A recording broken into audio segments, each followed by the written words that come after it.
Hello दोस्तों, कैसे हैं आप सब। मुझे उम्मीद है आप लोग बहुत अच्छे होंगे। दोस्तों, आज हो चुका है 24 मई 2021। तो आज की बिहार की टॉप न्यूज लेकर आए हैं आपके लिए। दोस्तों, वीडियो स्टार्ट करने से पहले आपसे रिक्वेस्ट है, अगर आप नए आए इस चैनल पर तो फिर चैनल को सब्सक्राइब करके बेल आइकन को भी प्रेस कर दीजिए और साथ में वीडियो को लाइक कर दीजिए, अपने दोस्तों के साथ शेयर भी कीजिए। तो चलिए दोस्तों, स्टार्ट करते हैं आज की बिहार की टॉप न्यूज। दोस्तों, बिहार में बढ़ते कोरोना संक्रमण को लेकर लॉकडाउन की घोषणा की गई है। जी हां, इसका असर अब कोरोना की रफ्तार पर देखने को मिल रहा है। लगातार कोरोना संक्रमण के मामले में कमी आ रही है। जी हां, आज स्वास्थ्य विभाग की ओर से जारी किए गए अपडेट के अनुसार बिहार में कोरोना के 4002 नए मामले सामने आए हैं। जी हां, इनमें सबसे अधिक मरीजों की संख्या पटना जिले में है, जहां कोरोना के 795 नए मामले सामने आए। वहीं अन्य जिलों की बात करें तो अररिया में 145, बेगूसराय में 180, भागलपुर में 123, गया में 126, गोपालगंज में 120, कटिहार में 108, मधेपुरा में 107, मुजफ्फरपुर में 195, पूर्णिया में 118, सहरसा में 119, समस्तीपुर में 169, सुपौल में 187 और वैशाली में 154 नए मरीज मिले हैं। वहीं बिहार में एक्टिव मरीजों की संख्या हो गई है 40,691। दोस्तों, बिहार में ब्लैक फंगस का कहर बढ़ता जा रहा है। जहां पटना शहर के IGIMS अस्पताल में 65 ब्लैक फंगस के नए मरीज मिले हैं, जहां नए मरीज भर्ती किया गया है। वहीं इलाज के दौरान 2 मरीजों ने दम तोड़ दिया, यानी कि 2 मरीजों की मौत हो गई। इसमें छपरा जिला के अवधेश कुमार और पटना के ब्रिजेंद्र कुमार सिंह शामिल है। जी हाँ, वही लगातार मरीज और मौत से स्वास्थ्य विभाग में खलबली मच गई है। अब तक 90 लोग विभिन्न अस्पताल में ब्लैक फंगस के भर्ती हुए हैं। जहां इनमें 6 मरीज इलाज के दौरान दम तोड़ चुके हैं। सबसे ज्यादा IGIMS पटना और एम्स में मरीज भर्ती किए गए हैं। दोस्तों, बिहार में कोरोना संक्रमण की दर में लगातार गिरावट दर्ज की जा रही है। जी हां, आंकड़े बताते हैं कि लॉकडाउन का अच्छा खासा असर हुआ है। ऐसे में नीतीश सरकार लॉकडाउन को और आगे बढ़ाने की सोच रही है। जी हां, लॉकडाउन 3 की अवधि 31 मई या फिर जून के पहले हफ्ते तक बढ़ाने का फैसला कर सकती है। जी हां, मिली जानकारी के अनुसार 2 दिनों के अंदर कोरोना को लेकर मुख्यमंत्री नीतीश कुमार की अध्यक्षता में क्राइसिस मैनेजमेंट ग्रुप की बैठक होने जा रही है।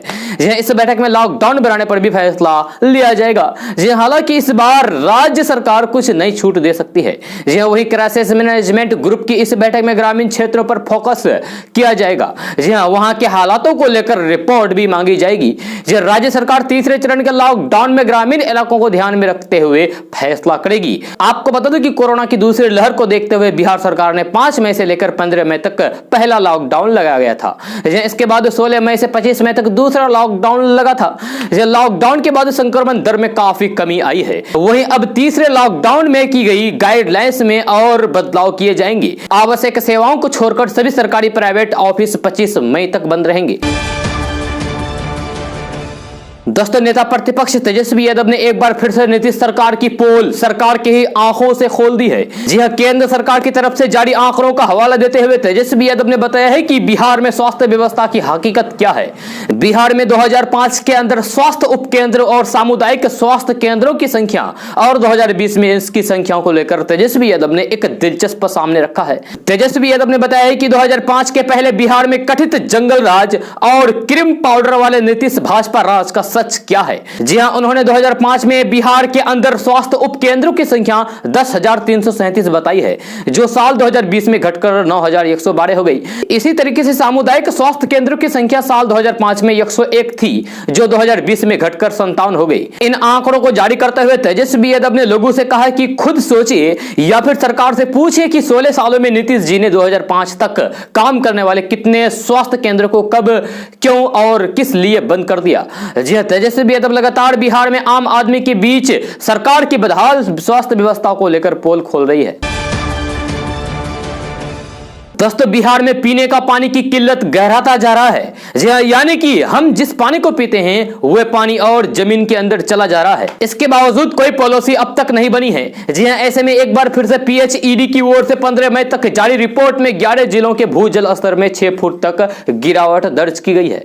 जी हां, इसमें सबसे अधिक चिंताजनक स्थिति कैमूर जिले की है, जहां जल स्तर 6 फुट नीचे चला गया।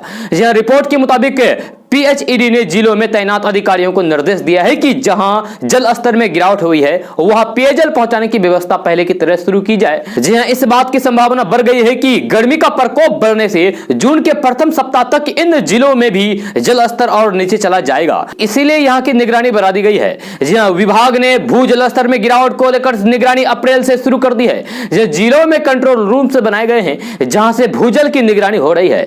वही अधिकारियों को भी फील्ड में तैनात किया गया है ताकि लोगों को पानी के लिए परेशान नहीं होना पड़े। आपको अभी हम कुछ जिलों के आंकड़े पेश करेंगे कि किन किन जिलों में कितने भूजल नीचे चला गया है। तो सबसे पहले बात करते हैं कैमूर की। तो कैमूर में 6 फुट 1 इंच नीचे चला गया, अरवल में 2 फुट 1 इंच, गया में 1 फुट 8 इंच, भागलपुर पूर्व में 11 इंच, भागलपुर पश्चिम में 1 foot 8 inch, Banka 1 inch, Sitamarhi 1 foot 5 inch, Patna पूर्व 3 फुट 7 इंच, बक्सर में 1 फुट 1 इंच, सीवान में 2 फुट 7 इंच, मधुबनी में 1 फुट 2 इंच, सहरसा में 9 इंच पानी नीचे चला गया है। दोस्तों, बिहार में अररिया के बीजेपी सांसद प्रदीप सिंह को लेकर सियासत तेज है। जिन्हें एक बार फिर से जाप सुप्रीमो पप्पू यादव ने उन्हें खुली चुनौती दे दी है। साथ ही यह भी कहा गया है कि मुख्यमंत्री नीतीश कुमार उन पर कार्रवाई करें, जी हां, वरना जेल से बाहर जाने के बाद हमें उनका मानसिक उपचार करने आता है। जी हां, आपको बता दें कि पप्पू यादव को पिछले दिनों ही पुराने मामले में मधेपुरा पुलिस ने गिरफ्तार किया था और अभी उनका दरभंगा के डीएमसीएच में इलाज चल रहा है। दरअसल अररिया से एक वीडियो वायरल हो रहा है। इस वीडियो में वहां के बीजेपी प्रदीप सिंह अल्पसंख्यकों को लेकर विवादित बयान दे रहे हैं, यानी कि मुसलमानों को लेकर विवादित बयान दे रहे हैं। इस वीडियो को बीजेपी के ही कोई शाहजहां नामक युवक ने वायरल करते हुए कहा है कि यह वीडियो पिछले माह 30 अप्रैल का है। इधर पप्पू यादव ने ट्वीट करके बीजेपी सांसद प्रदीप सिंह पर सीधा हमला किया। उन्होंने ट्वीट करके कहा है कि अररिया की एक बेटी सोनी को कोरोना से मरी अपनी मां को दफनाना पड़ा, तब अररिया का बीजेपी एमपी गधे के सिर से सिंह की तरह गायब था। आज ये अल्पसंख्यक समाज के लोगों को काट देने, गंगा कराने की धमकी दे रहे हैं। ये नीतीश जी, इसे अरेस्ट करवाइए, वरना जेल से बाहर आने के बाद हम इसका मानसिक उपचार करेंगे। लेकिन केडीबी लाइव बिना जांच पड़ताल किए हुए इस वीडियो की पुष्टि नहीं करता है। दोस्तों, पिछले 4 दिनों के अंतराल में हुई बारिश के बाद धान का बिचड़ा गिराने का वक्त आ गया है। इस महीने का आखिरी सप्ताह बिचड़ा डालने के लिए सबसे बेहतर है। किसानों को 25 मई तक बिचड़ा डाल देना चाहिए। यह कहना है डॉक्टर राजेंद्र प्रसाद, केंद्रीय कृषि विश्वविद्यालय के वैज्ञानिकों का। उन्होंने कहा कि धान की लंबी अवधि की प्रजाति की नर्सरी में डाल दी। ये प्रजातियां 130 से 150 दिन में तैयार होती है। 25 जून तक मानसून का असर दिखने लगता है, तब तक ये रोपाई के लिए तैयार हो जाएगी। इसके अलावा छोटी अवधि के प्रजाति की नर्सरी 28 से 8 जून के मध्य डाल दें, ताकि 25 जून तक 22 से 26 दिन की नर्सरी रोपाई के लिए तैयार हो जाए। कृषि वैज्ञानिक कहते हैं कि किसानों को 25 मई तक बिचड़ा डाल देनी चाहिए। धान की लंबी अवधि की प्रजाति की नर्सरी मई तक डाल दें, क्योंकि ये प्रजातियां 130 से 150 दिन में तैयार होती है। दोस्तों, कोरोना से लड़ने के लिए कई तरह की दवाओं की खोज की जा रही है। जी हां, वहीं कई वैक्सीन भी अस्पतालों में आ गई है। लेकिन इस कोरोना काल में देश और राज्य में बड़ी संख्या में डॉक्टर और हॉस्पिटल स्टाफ की कमी देखी जा रही है। कई डॉक्टर और मेडिकल स्टाफ संक्रमित भी हुए हैं। इस समस्या को देखते हुए पटना के इंजीनियरिंग की छात्र आकांक्षा ने अपने पिता योगेश कुमार की मदद से डॉक्टर और स्वास्थ्य कर्मियों को कोविड-19 की महामारी से बचाने के लिए एक अनोखा मेडी रोबोट बनाया है।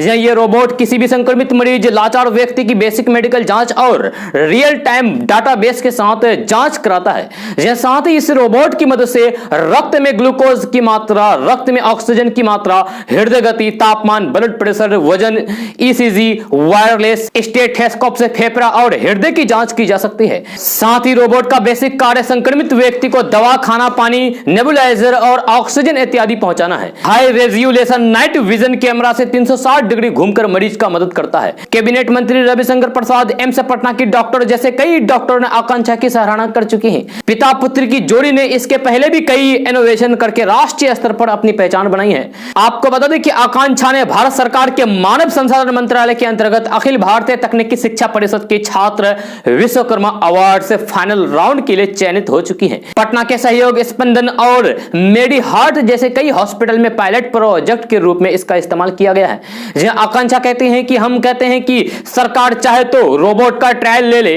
और उसके बाद यह तय करे कि रोबोट का इस्तेमाल अस्पतालों के लिए कितना उपयोगी है।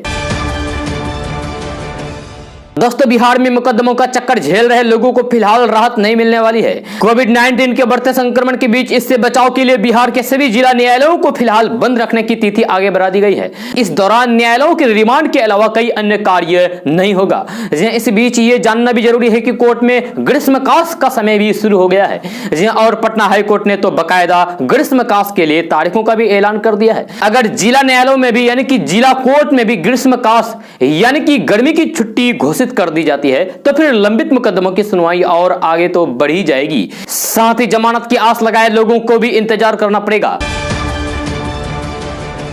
दोस्तों बिहार के दरभंगा से एक ऐसी सनसनीखेज घटना सामने आई है जिसने सबको हैरान कर दिया है। एक महिला अधिकारी ने फंदे से लटक कर आत्महत्या कर ली। मृतक महिला जिला आपदा प्रबंधन विभाग में कार्यरत थी। इस घटना से आसपास के इलाकों में सनसनी फैल गई है। सूचना के बाद मौके पर पहुंची पुलिस ने शव को कब्जे में लेकर पोस्टमार्टम के लिए भेज दिया है। साथ ही मामले की जांच भी शुरू कर दी गई है। घटना दरभंगा जिला के लहरियासराय थाना क्षेत्र की है, जहां बलभद्रपुर किराए के मकान में रहने वाली एक 29 वर्षीय महिला ने फांसी लगाकर अपनी जान दे दी। यह महिला का शव देर शाम उसके कमरे में पंखे से झूलता हुआ मिला।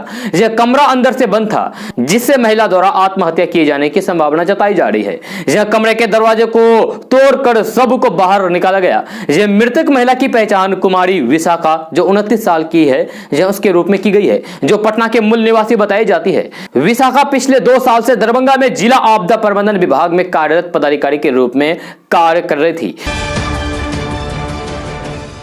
दोस्तों पटना वाले खान सर ट्विटर पर ट्रेंड कर रहे हैं। वह अपने पढ़ाई या फिर यूट्यूब कंटेंट के लिए नहीं बल्कि इजराइल फिलिस्तीन मामले में ट्रेंड कर रहे हैं। इस समय उनसे कई लोग बहुत नाराज चल रहे हैं। नाराजगी का कारण खान सर द्वारा इजराइल फिलिस्तीन पर बनाया गया एक वीडियो है। इस वीडियो से कुछ लोग इस कदर भड़क गए कि न सिर्फ खान सर को अनाप शनाप बोलने लगे बल्कि ट्विटर पर #रिपोर्ट ऑन खान सर भी ट्रेंड कराने लगे। दरअसल इस वीडियो में खान सर ने इजराइल को बेहद शक्तिशाली करार दिया है। इसी वजह से कुछ लोग भड़क गए। कई लोगों ने तो पीएम मोदी और फिर उनकी तस्वीर साझा करके एक को व्हाइट फंगस तो दूसरे को ब्लैक फंगस तक कह दिया। मानचित्र के माध्यम से समझाते हुए खान सर ने कहा कि इधर इजराइल मात्र एक देश है और इस्लामिक मुल्क 57 देश है, फिर भी संतान वालों की हिम्मत नहीं हो रही है। उन्होंने कहा कि इजराइल की कुल जनसंख्या 90 लाख है, जिसमें 70 लाख के लगभग यहूदी हैं, लेकिन इन 70 लाख से टकराने की हिम्मत 180 करोड़ को नहीं हो रही है। इजराइल के शक्तिशाली होने का कारण बताते हुए खान सर ने कहा कि इजराइल ने यहूदियों की स्कूल में पढ़ाई पर ज्यादा फोकस किया, ध्यान दिया। शिक्षा उस शेरनी का दूध है जिसने पिया उसने दहाड़ा। यह खान सर ने कहा कि इस्लामिक मुल्कों ने शिक्षा पर जोर ही नहीं दिया, सिर्फ मदरसे तक ही सीमित रह गए, इसीलिए इजराइल अकेले हैं और ये झुंड में हैं। यह फिर भी इनकी हिम्मत नहीं हो रही है कि इजराइल से लड़े। यूपी के गोरखपुर में जन्मे खान सर बिहार के पटना में खान जीएस रिसर्च सेंटर चलाते हैं। यह पटना का ये बहुत जाना माना इंस्टीट्यूट है। खान सर अपनी शिक्षण शैली के कारण प्रसिद्ध हैं। इसका अंदाजा इसी से लगाया जा सकता है कि उनके यूट्यूब चैनल पर 9 मिलियन से भी ज्यादा सब्सक्राइबर्स है। दोस्तों कोरोना महामारी को लेकर लागू किए गए लॉकडाउन की वजह से बंद पड़े प्राइवेट स्कूलों में शिक्षकों ने अपनी मांग को लेकर पटना सिटी के मानक पथ पर हाथों में स्लोगन भरी तख्तियां लिए मौन प्रदर्शन किया। शिक्षकों का कहना था कि कोरोना महामारी के बीच लगाए गए लॉकडाउन की वजह से सबसे ज्यादा परेशानी प्राइवेट स्कूल के शिक्षकों को हुई है। यह शिक्षकों का कहना है कि पिछले साल से लेकर इस समय तक प्राइवेट स्कूल बंद है। इसके कारण कई टीचर भूखमरी के कगार पर आ गए हैं। वहीं शिक्षकों ने बिहार सरकार से मांग की है कि जिस तरीके से सरकारी स्कूल के शिक्षक समेत अन्य लोगों को सहायता प्रदान की जा रही है, उसी तरीके से प्राइवेट स्कूल के शिक्षकों को भी सहायता दी जाए ताकि शिक्षक समेत उनके परिवार का भरण पोषण हो सके। जी आपको बता दूं कि पटना सहित पूरे बिहार में हजारों की संख्या में प्राइवेट स्कूल है। जी साथ ही लाखों की संख्या में निजी स्कूल में कार्यरत शिक्षक है। इन पर कोरोना महामारी और लोगों की वजह से आर्थिक संकट और रोजगार का संकट खड़ा हो गया है। इन सभी पर अपने परिवार के भरण पोषण की चिंता है, जिस वजह से ये लगातार सरकार से सहायता की मांग कर रहे हैं। दोस्तों अभी पूरा देश कोरोना की दूसरी लहर से निपटने के लिए अपनी पूरी ताकत लगा रहा है, लेकिन अभी से ही कोरोना की तीसरी लहर के संकेतों को लेकर केंद्र और राज्य सरकारें चिंतित हो गई है। यह तीसरी लहर से निपटने के लिए अभी से तैयारियां भी शुरू हो गई है। बिहार में सभी पीएचसी में 5-5 बेड का आइसोलेशन सेंटर बनाया जाएगा और जरूरी सामानों की खरीद भी की जा रही है ताकि ग्रामीण इलाकों के लोगों को इस संकट की घड़ी में स्वास्थ्य सुविधा मुहैया कराई जा सके। यह पटना जिले के ग्रामीण इलाकों में 23 पीएचसी हैं, जिसमें 5 5-5 बेड का आइसोलेशन सेंटर बनाने की तैयारी भी शुरू हो गई है। इसके लिए oxygen cylinder, oxygen concentrator plus oximeter, bed, ambulance और अन्य जरूरत के सामान की खरीद की जाएगी। इसके साथ ही सभी ग्रामीण इलाकों में स्थित प्राथमिक अस्पतालों में पहले चरण में आइसोलेशन वार्ड बनाया जाएगा और फिर उसे अपग्रेड करके उसमें आईसीयू बेड और वेंटिलेटर की व्यवस्था की जाएगी। जहां कोरोना की तीसरी लहर आने की जो संभावना जताई जा रही है, जहां उसमें काफी कम समय है। इसके कारण किसी भी ग्रामीण इलाके के पीएचसी को तुरंत ही बेहतर अस्पताल बनाने की संभव नहीं है। इसीलिए पहले चरण में आइसोलेशन सेंटर बनाया जा रहा है। दोस्तों, देश की राजधानी दिल्ली में एक बार फिर से लॉकडाउन बढ़ाया गया है। जी हां, मुख्यमंत्री अरविंद केजरीवाल ने दिल्ली में 31 मई की सुबह 5 बजे तक लॉकडाउन बढ़ाने का ऐलान किया है। आपको बता दें कि दिल्ली में 24 मई की सुबह लॉकडाउन खत्म हो रहा था। जी हां, जिसे एहतियातन तौर पर एक हफ्ते और बढ़ा दिया गया है। मुख्यमंत्री अरविंद केजरीवाल ने कहा है कि अप्रैल के महीने में जब सेकेंड वेव आया था तो दिल्ली में सबसे पहले लॉकडाउन लगाया गया था। लगभग एक महीने के अंदर दिल्ली के लोगों की अनुशासन और दिल्ली के लोगों की मेहनत और संघर्ष की बदौलत कोरोना की दूसरी वेव कमजोर होती नजर आ रही है। दोस्तों, प्रधानमंत्री नरेंद्र मोदी ने चक्रवात यास से निपटने के लिए रविवार को एक उच्च स्तरीय बैठक में राज्यों एवं केंद्र सरकार की एजेंसियों की तैयारी की समीक्षा की और समुद्री गतिविधियों में शामिल लोगों को समय से सुरक्षित स्थानों पर पहुंचाने के निर्देश दिए। जी हां, प्रधानमंत्री कार्यालय यानी कि पीएमओ ने एक बयान में बताया है कि मोदी ने अधिकारियों से राज्यों के साथ करीब समन्वय स्थापित करके काम करने को कहा है ताकि अत्यधिक जोखिम वाले इलाकों से लोगों को सुरक्षित बाहर निकाला जा सके। जी हां, उन्होंने यह सुनिश्चित करने पर भी दिया है कि विद्युत आपूर्ति या फिर संचार नेटवर्क बाधित होने पर उसे तेजी से दुरुस्त किया जाए। दोस्तों, बिहार में कोरोना के आने के बाद विपक्ष सरकार पर लगातार व्यवस्थाओं को लेकर हमलावर रहा है। कई जगहों से ऐसी तस्वीर भी सामने आई है जिससे सरकार की तैयारियों पर सवाल उठने लगे थे। कोरोना पर तैयारी को लेकर बीते एक साल से विपक्ष की ओर से लग रहे आरोपों पर स्वास्थ्य मंत्री मंगल पांडे से एबीपी न्यूज ने बातचीत की। स्वास्थ्य मंत्री मंगल पांडे ने कहा है कि पूरी दुनिया जानती है कि 2005 के पहले बिहार में कैसी स्वास्थ्य व्यवस्था थी। पटना के पीएमसीएच, आईजीआईएमएस या फिर गांव में जो भी सदर अस्पताल है उन्हें आज देख लिया जाए तो जो परिवर्तन हुआ है साफ दिखेगा। उन्होंने आरजेडी को निशाने पर लेते हुए कहा है कि आज जिस अस्पताल की बिल्डिंग भी दिख रही है और उसमें बिजली भी है, क्योंकि एक जमाने में अस्पताल में लालटेन जलता था लेकिन आज डॉक्टर और नर्स दिखाई दे रहे हैं। मंगल पांडे ने कहा कि 2005 से पहले अस्पताल में दवा वितरण भी नहीं होता था, कोई व्यवस्था भी नहीं थी। आज सरकारी अस्पतालों में 250 से अधिक दवाइयों को मुफ्त दिया जाता है। पहले राजधानी पटना के सबसे बड़े अस्पताल में रुई और सुई तक मरीजों तक नहीं पहुंचती थी और आज पीएमसीएच में महंगी दवाइयां दी जा रही है। एनडीए की उपलब्धियों को गिनाते हुए मंगल पांडे ने कहा कि पिछले 15 साल में जो एनडीए ने काम किया है उसका आज रिजल्ट दिख रहा है। पिछले 1.5 साल के अंदर 13,000 नर्स की बहाली हुई है। 4,000 डॉक्टरों की बहाली केवल 1 साल में की गई है। दोस्तों, 30 मई को मोदी सरकार की 7वीं वर्षगांठ है। इस बार बीजेपी कोई भी कार्यक्रम आयोजित नहीं करने वाली है। 7वीं वर्षगांठ के बारे में जानकारी देते हुए भाजपा अध्यक्ष जेपी नड्डा ने कहा कि कोरोना महामारी के चलते इस बार पार्टी द्वारा कोई भी कार्यक्रम आयोजित नहीं किया जाएगा। सभी भाजपा शासित राज्यों में पार्टी उन बच्चों के लिए बड़े पैमाने पर एक योजना लागू करने जा रही है जिन्होंने कोरोना के कारण अपने माता पिता को खो दिया है और वे अनाथ हो गए हैं। आपको बता दूं कि केंद्र सरकार की ओर से इसको लेकर पहले ही सभी भाजपा शासित राज्यों को एडवाइजरी जारी की जा चुकी है। दोस्तों, बिहार में ब्लैक फंगस के बढ़ते मामलों को देखते हुए राज्य सरकार ने शनिवार को उसे महामारी घोषित कर दिया। इस संबंध में जानकारी देते हुए स्वास्थ्य मंत्री मंगल पांडे ने कहा है कि मुख्यमंत्री नीतीश कुमार के निर्देश पर ब्लैक फंगस को एपिडेमिक डिजीज एक्ट के तहत अधिसूचित किया गया है। मंगल पांडे ने कहा है कि इसके तहत स्वास्थ्य विभाग द्वारा कई निर्देश जारी किए गए हैं। जी हां, उन्होंने बताया कि इस एक्ट के तहत सभी निजी और सरकारी स्वास्थ्य संस्थानों की ओर से ब्लैक फंगस के सभी संदिग्ध और प्रमाणित मरीजों के मामले को जिला के सिविल सर्जन के माध्यम से एकीकृत रोग निगरानी कार्यक्रम स्वास्थ्य विभाग को रिपोर्ट किया जाएगा। दोस्तों, बिहार में कोरोना महामारी को मात देने के लिए बिहार सरकार ने चलंत टीकाकरण केंद्र चलाने का निर्णय लिया है। इसके लिए टीका एक्सप्रेस को शुरू किया गया है। जी हां, राज्य स्वास्थ्य समिति के कार्यपालक निदेशक मनोज कुमार ने सभी जिलों के सिविल सर्जन को टीका एक्सप्रेस शुरू करने का भी निर्देश दिया। जी हां, उन्होंने निर्देश में कहा है कि टीका एक्सप्रेस सुदूर ग्रामीण इलाकों तक जाएगा और लोगों को कोरोना का टीका लगाएगा। उन्होंने इस चलंत टीका केंद्र के माध्यम से 45 से अधिक उम्र के सभी लोगों का टीकाकरण करने का निर्देश दिया है। जी हां, राष्ट्रीय बाल स्वास्थ्य स्वास्थ्य कार्यक्रम के 700 वाहन टीका एक्सप्रेस के रूप में चलेंगी। इसमें एएनएम और फार्मासिस्ट की टीम रहेगी। एएनएम टीका देगी जबकि फार्मासिस्ट निबंधन इत्यादि का कार्य करेंगे। 45 साल से अधिक उम्र के लोगों का ऑन स्पॉट निबंधन किया जाएगा। टीका लेने के लिए लोगों को सरकारी अस्पताल नहीं जाना पड़ेगा। यह टीका एक्सप्रेस में लोगों को निःशुल्क यानी कि फ्री में टीका लगाया जाएगा। मुख्यमंत्री नीतीश कुमार ने शनिवार को वीडियो कॉन्फ्रेंस के माध्यम से कोरोना की आरटीपीसीआर जांच के लिए चलंत वैन को रवाना किया। उन्होंने कहा कि इस वैन के माध्यम से एक दिन में 1000 लोगों की जांच हो सकेगी। यह खासकर राज्य के ग्रामीण इलाकों में जांच में काफी मदद मिलेगी। जांच के बाद 24 घंटे के अंदर लोगों को रिपोर्ट भी दे दी जाएगी। उन्होंने यह भी कहा है कि इस महीने के अंत तक 4 और चलंत वैन की सेवा शुरू की जाएगी। दोस्तों, बेगूसराय जिला से एक लूट की खबर सामने आ रही है। जी शनिवार की सुबह 5 की संख्या में बाइक सवार लुटेरों ने मुंगेरीगंज स्थित कन्हैया ज्वेलर्स पर धावा बोला और सोने चांदी के जेवरात और नगद समेत 19,50,000 रुपए की संपत्ति लूट ली। वारदात को अंजाम देने के बाद पांचों लुटेरे व्यवसायी कन्हैया सोनी और उनके भाई अनिल सोनी के हाथ पैर बांधकर मौके से फरार हो गए।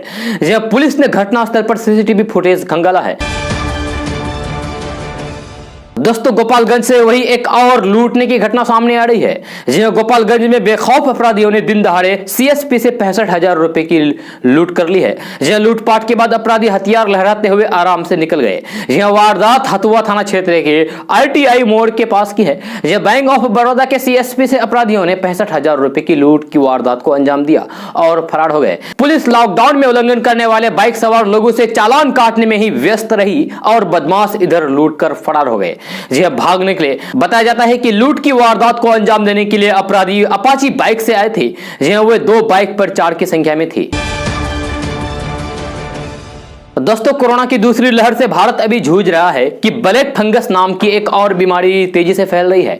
लेकिन इस महामारी के फैलने के पीछे एक चौंकाने वाली वजह सामने आ रही है। कहीं जिस मास्क को आप कोरोना से बचाव के तौर पर इस्तेमाल कर रहे हैं वह ब्लैक फंगस की वजह तो नहीं बन रहा है। एम्स के डॉक्टरों के मुताबिक एक ही मास्क को लगातार 2 से 3 सप्ताह तक इस्तेमाल करने पर यह ब्लैक फंगस की वजह बन सकता है। एम्स दिल्ली में न्यूरो सर्जरी विभाग के प्रोफेसर डॉक्टर पी शरद चंद्र ने ब्लैक फंगस के बारे में बात करते हुए कहा कि लगातार 2 से 3 सप्ताह तक एक ही मास्क को पहनना ब्लैक फंगस के विकास की वजह बन सकता है, यानी कि ब्लैक फंगस होने की वजह बन सकता है। डॉक्टर शरद चंद्र ने कहा कि फंगस इन्फेक्शन कोई नई चीज नहीं है, लेकिन यह कभी भी महामारी की शक्ल में नहीं हुआ है। हमें अभी भी सही वजह नहीं पता है कि यह क्यों महामारी की शक्ल ले रहा है, लेकिन हमारे पास कई ऐसे कारण मौजूद हैं जिनके आधार पर हम कह सकते हैं कि इसके पीछे कई वजहों से हो सकती है। इसकी प्रमुख वजहों में अनियंत्रित डायबिटीज, टोसिलिजुमाब के साथ स्टेरॉइड का उपयोग, मरीज का वेंटिलेटर पर होना, ऑक्सीजन लेना, कोविड इलाज के 6 सप्ताह के भीतर अगर कोई इनमें से किसी से भी होकर गुजरता है तो उसमें ब्लैक फंगस होने का खतरा सबसे ज्यादा बढ़ जाता है। दोस्तों, अपने बच्चे के लिए मां का प्यार निस्वार्थ और असीमित होता है। जी हां, दुख, दर्द एवं बीमारी में भी वे उनका पेट भरना नहीं बोलती। पर इंटरनेट पर छाए एक फोटो से यूजर्स मां के इसी प्यार को देखकर भड़क गए। जी हां, नाराजगी उसकी खराब सेहत के बावजूद खाना बनाने को लेकर दिखी। दरअसल वायरल फोटो में एक महिला ऑक्सीजन सपोर्ट पर होने के बावजूद भी रसोई में रोटी बनाती दिखी। इसके फोटो के कैप्शन में लिखा गया है कि मां का निस्वार्थ प्यार, मां की कभी छुट्टी नहीं होती है। फोटो को देखकर यूजर्स का गुस्सा भड़क गया। कई लोगों ने लिखा है कि क्या महिलाओं को आराम ना करने के लिए मजबूर करने वाला यह निस्वार्थ प्यार का सिलसिला रुक जाता है। वही तमिल फिल्मकार मोहम्मद अली ने कहा है कि यह प्यार नहीं है, यह सामाजिक ढांचे के नाम पर गुलामी है। हालांकि कुछ यूजर्स ने इस फोटो की सत्यता पर सवाल उठाते हुए इसे फर्जी करार दिया। अधिकतर लोग बीमारी में इस अत्याचार को मां का प्यार कहे जाने से बुरी तरीके से भड़क गए और महिला के परिवार को भी जी भर करके कोसा। दोस्तों, बिहार के सेनानी नरसंहार के दोषियों की बरी होने के बाद सियासत गर्मा गई है। भाजपा और जेडीयू ने राजद को इस महामारी में आड़े हाथों लिया है। राज्यसभा सदस्य सुशील कुमार मोदी ने कहा है कि सेनानी नरसंहार मामले में 34 लोगों के नरसंहार के सभी आरोपियों का हाईकोर्ट से बरी हो जाना दुर्भाग्यपूर्ण है। जब 34 लोगों का नरसंहार हुआ तो आखिर कोई ना कोई गुनहगार तो होगा। हाईकोर्ट के फैसले के खिलाफ सुप्रीम कोर्ट जाने के निर्णय के लिए उन्होंने मुख्यमंत्री नीतीश कुमार को धन्यवाद दिया और कहा कि राजद को बताना चाहिए कि यह नरसंहार नरसंहार किसके कार्यकाल में हुआ था? सुशील कुमार मोदी ने कहा है कि सेनानी नरसंहार के दुर्भाग्यपूर्ण घटना के बाद घटनास्थल पर सबसे पहले पहुंचने वालों में से मैं भी था और अपनी आंखों से लाशों की ढेर को देखा था। क्रूरता के नंगे नाच के आगे मानवता शर्मसार थी। आपको बता दें कि पटना हाईकोर्ट ने बीते 21 मई को सेनानी नरसंहार के 13 दोषियों को बरी कर दिया। जहानाबाद जिला अदालत ने 18 नवंबर 2016 को इसमें से 10 अभियुक्त को फांसी और 3 को उम्र कैद की सजा सुनाई थी। उन्होंने कहा कि आखिर क्या कारण था कि 2005 के पहले बिहार में जातीय हिंसा चरम पर थी, नरसंहार का तांता लगा हुआ था। दोस्तों, कोरोना संक्रमण काल की दूसरी लहर में मोदी सरकार ने किसानों को एक बड़ा फायदा देते हुए पीएम किसान सम्मान निधि की 8वीं किस्त खाते में ट्रांसफर कर दी है। किस्त का पैसा 9 करोड़ 50 लाख किसानों के खाते में पहुंच चुका है। अगर किसी वजह से आपके खाते में पैसा नहीं पहुंचा है तो फिर आपको घबराने की कोई जरूरत नहीं है। वहीं पीएम किसान योजना के तहत अब तक आपने रजिस्ट्रेशन नहीं कराया है तो फिर 30 जून से पहले हर हाल में करा लें ताकि इस साल की दोनों किस्त आपके खाते में आ जाए। योजना के नियमों के मुताबिक आप जून में आवेदन कर देते हैं और यह स्वीकार कर लिया जाता है तो फिर जून या फिर जुलाई में आपको 2000 रुपए मिल जाएगा। फिर अगस्त में भी 2000 रुपए किस्त आपके बैंक अकाउंट में आ जाएगी। अभी देश के 11 करोड़ से अधिक लोगों को पीएम किसान की अप्रैल जुलाई वाले किस्त का इंतजार है। अगर आपको इसके बारे में अधिक जानकारी लेना है तो फिर मोबाइल स्क्रीन पर दिए गए नंबर से आप फोन करके जानकारी प्राप्त कर सकते हैं। दोस्तों, कोरोना आपदा के इस दौर में रोजगार को बचाए रखना जहां एक तरफ लोगों के लिए बड़ी चुनौती बन चुकी है, वहीं दूसरी तरफ बिहार सरकार ने राज्य के किसान सलाहकारों को तोहफा दिया है। जी हां, बिहार सरकार ने राज्य के किसान सलाहकारों के मानदेय में इजाफा किया है, साथ ही साथ इनके लिए सुविधाओं को भी बढ़ाया गया है। जी हां, नीतीश सरकार ने इस फैसले को मंजूरी दे दी है। नीतीश सरकार ने महामारी के इस दौर में किसान सलाहकार के मानदेय और सुविधाओं में इजाफा किया है। अब किसान सलाहकारों को 1000 रुपए प्रति महीने बढ़ा हुआ मानदेय मिलेगा, यानी कि किसान सलाहकारों को अब 13,000 रुपए मासिक मानदेय मिलेगा। जी हां, राज्य सरकार ने बढ़े हुए मानदेय का लाभ किसान सलाहकारों को अप्रैल महीने से देने का फैसला किया है। इसके अलावा किसी किसान सलाहकार की मृत्यु अगर सेवा काल के दौरान हो जाती है तो उसके परिजनों को सरकार की ओर से 4 लाख रुपए मुआवजा दिया जाएगा। किसान सलाहकारों के मानदेय में इसके पहले अंतिम बार साल 2017 में इजाफा किया गया था। उस वक्त सरकार ने 8,000 रुपए प्रति महीने से बढ़ाकर मानदेय 12,000 रुपए प्रति महीने कर दिया था। जी हां, बिहार में ग्राम पंचायत स्तर पर किसान केंद्र चलाने के लिए कृषि विभाग ने राज्य योजना के अंतर्गत किसान सलाहकारों की नियुक्ति की थी। किसान सलाहकार कृषि विभाग की योजनाओं की प्रचार प्रसार, सत्यापन, मिट्टी की जांच और किसानों को बैंक लोन उपलब्ध कराने जैसे मामलों में मदद करते हैं। दोस्तों, किसान आंदोलन को 6 महीने का वक्त पूरा होने वाला है, जी लेकिन अभी तक इस मामले का कोई भी हल निकलता नहीं दिख रहा है। जी किसानों ने साफ कर दिया है कि जब तक उनकी मांगे पूरी नहीं की जाती है तब तक वे दिल्ली से लगती सीमाओं पर डटे रहेंगे, आंदोलन करते रहेंगे। वहीं दूसरी ओर केंद्र सरकार ने भी अपने रुख पर अड़ा हुआ है। जी साथ ही ये साफ कर दिया है कि जब तक किसान संगठन तीनों कृषि कानूनों के 18 महीने के लिए स्थगित करने का प्रपोजल को मान नहीं लेते हैं तब तक आगे की बातचीत संभव नहीं है। मामले में केंद्र सरकार का पक्ष रखते हुए कृषि मंत्री नरेंद्र सिंह तोमर ने कहा है कि किसान संगठनों को या तो कानून के प्रति पॉजिटिव होना चाहिए या फिर वे हमें कानून को निरस्त करने का विकल्प प्रदान करें, लेकिन उन्होंने अभी तक कोई भी विकल्प नहीं दिया है। अगर आने वाले दिनों में वे कोई भी विकल्प सरकार को देते हैं तो फिर इस पर बातचीत आगे की जाएगी। नरेंद्र सिंह तोमर का यह बयान ऐसे वक्त में आया है जब एक दिन पहले ही पंजाब, हरियाणा और पश्चिमी उत्तर प्रदेश के किसान संगठनों ने प्रधानमंत्री नरेंद्र मोदी को पत्र लिखकर बातचीत शुरू करने की मांग की थी। जी हां, किसान संगठनों ने चेतावनी दी है कि अगर 25 मई तक कोई सकारात्मक प्रतिक्रिया सरकार की ओर से नहीं मिली तो फिर वह 26 मई से अपना आंदोलन और ज्यादा तेज कर देंगे। फिलहाल अभी उन्होंने 26 मई को आंदोलन के 6 महीने पूरे होने पर ब्लैक डे मनाने का फैसला किया है। दोस्तों, बिहार में देश का सबसे बड़ा 6 लेन पुल बनने जा रहा है। जी 3 जिलों से पटना की दूरी घटेगी। जी 4,200 करोड़ रुपए की लागत से 6 लेन पुल बनेगा।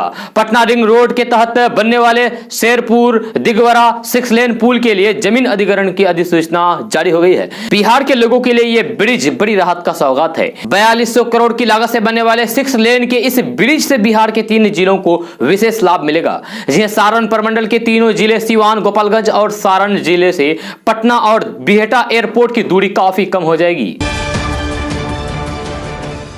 दोस्तों बिहार में आज लॉकडाउन का विस्तार करके तीसरे चरण को लागू किए जाने पर फैसला होने की संभावना है। इस बीच एक बड़ी खबर सामने आई है कि मुख्य सचिव की वीडियो कॉन्फ्रेंस से हुई बैठक में सभी जिला अधिकारियों ने इसे बढ़ाने की सिफारिश की है। यह लॉकडाउन भले ही बढ़ जाए लेकिन इसके तीसरे चरण की गाइडलाइन में कई बदलाव देखने को मिल सकते हैं। फिलहाल किराना दुकान, दूध, सब्जी और कृषि से जुड़ी कुछ दुकानों को सुबह के वक्त केवल 4 घंटे के लिए खोलने की अनुमति दी गई है। यह दुकानदार चाहते हैं कि इस अवधि को बढ़ाया जाए। खासकर शहरी क्षेत्र के दुकानदार इसमें बदलाव के लिए सरकार से मांग कर रहे हैं। दोस्तों आपको यदि आने वाले दिनों में पटना या फिर अन्य स्टेशनों से देश के किसी भी शहर की यात्रा करनी है तो फिर यह खबर आपके लिए बेहद महत्वपूर्ण है। यात्री संख्या में कमी और फिर कोरोना संक्रमण के प्रसार को रोकने के उद्देश्य से पूर्व मध्य रेलवे ने पटना समेत कई अन्य शहरों से चलने वाली 5 जोड़ी मेल एक्सप्रेस और 6 जोड़ी पैसेंजर स्पेशल ट्रेनों का परिचालन रद्द कर दिया है। ये आदेश आज से ही लागू हो जाएगा। कोरोना की वजह से ट्रेनों में सफर करने वाले यात्रियों की संख्या में गिरावट को देखते हुए यह निर्णय लिया गया है। दोस्तों जन अधिकार पार्टी के राष्ट्रीय अध्यक्ष पप्पू यादव की गिरफ्तारी के खिलाफ जाप कार्यकर्ताओं ने शनिवार को मशाल जुलूस निकाला। इस दौरान दर्जनों महिला कार्यकर्ताओं भी शामिल हुए। मशाल जुलूस शहर के विभिन्न चौक चौराहे होते हुए खान चौक पहुंचा। इस दौरान राज्य सरकार के खिलाफ यानी कि नीतीश सरकार के खिलाफ नारेबाजी की और बिना शर्त पप्पू यादव को रिहा करने की मांग की गई। दोस्तों कोरोना काल में सरकार की तरफ से विधायक फंड की राशि में कटौती किए जाने की मसले पर नेता प्रतिपक्ष तेजस्वी यादव ने एक बार फिर से बिहार के मुख्यमंत्री नीतीश कुमार को पत्र लिखा है। मुख्यमंत्री नीतीश कुमार को तेजस्वी की तरफ से लिखा गया यह तीसरा पत्र है। दरअसल मामला यह है कि बिहार सरकार ने इस बार विधायक फंड से 2 करोड़ की राशि कटौती करने का फैसला किया है। विधायकों और विधान पार्षदों को अपनी अनुशंसा पर अब केवल 1 करोड़ की राशि खर्च करने का अधिकार किया गया है। ऐसे में तेजस्वी यादव लगातार सवाल उठा रहे हैं कि आखिर विधायकों के साथ सरकार हकमारी क्यों कर रही है। कोरोना उन्मूलन के नाम पर अगर सरकार ने विधायक के फंड से 2 करोड़ रुपए की राशि काटी तो फिर इसके लिए खर्च को लेकर पारदर्शिता क्यों नहीं बढ़ती जा रही है। यह पिछले दिनों तेजस्वी यादव ने इसे लेकर नीतीश सरकार को पत्र लिखा था, जिसके जवाब में सरकार की तरफ से वरिष्ठ मंत्री और योजना एवं विकास विभाग का जिम्मा संभालने वाले विजेंद्र प्रसाद यादव ने दिया था। सरकार की तरफ से तेजस्वी यादव का जवाब दिया गया था कि मुख्यमंत्री क्षेत्र विकास योजना के तहत सरकार जब चाहे तब विधायकों की अनुशंसा वाली राशि में से कटौती कर सकती है। अब तेजस्वी यादव ने सरकार के इसी जवाब के बाद वापस मुख्यमंत्री को पत्र लिखा है। दोस्तों ताउते तूफान के बाद अब यास तूफान को लेकर मौसम विभाग ने अलर्ट जारी किया है। यह बताया जा रहा है कि यह तूफान पश्चिम बंगाल और ओडिशा के तटों से टकराएगा। तूफान का असर बिहार के कई जिलों में भी पड़ने की आशंका जताई जा रही है। मौसम विभाग ने बिहार के 38 जिलों में बारिश का अलर्ट जारी किया है। मौसम विभाग की ओर से जारी नोटिफिकेशन में कहा गया है कि 26 मई को बिहार के सभी जिलों में बारिश और तेज हवा बहने की संभावना है। विभाग ने यह अलर्ट यास तूफान को देखते हुए किया है। दोस्तों आज का न्यूज़ बस यहीं तक। कैसा लगा जरूर अपना सुझाव दीजिएगा नीचे कमेंट बॉक्स में कमेंट करके। अगर आप नए आए इस चैनल पर तो फिर चैनल को सब्सक्राइब करके बेल आइकन को भी प्रेस कर दीजिए और साथ में वीडियो को लाइक कर दीजिए, अपने दोस्तों के साथ शेयर भी कीजिए। तो चलिए दोस्तों फिर मिलते हैं अगले वीडियो में। जय हिंद, जय बिहार।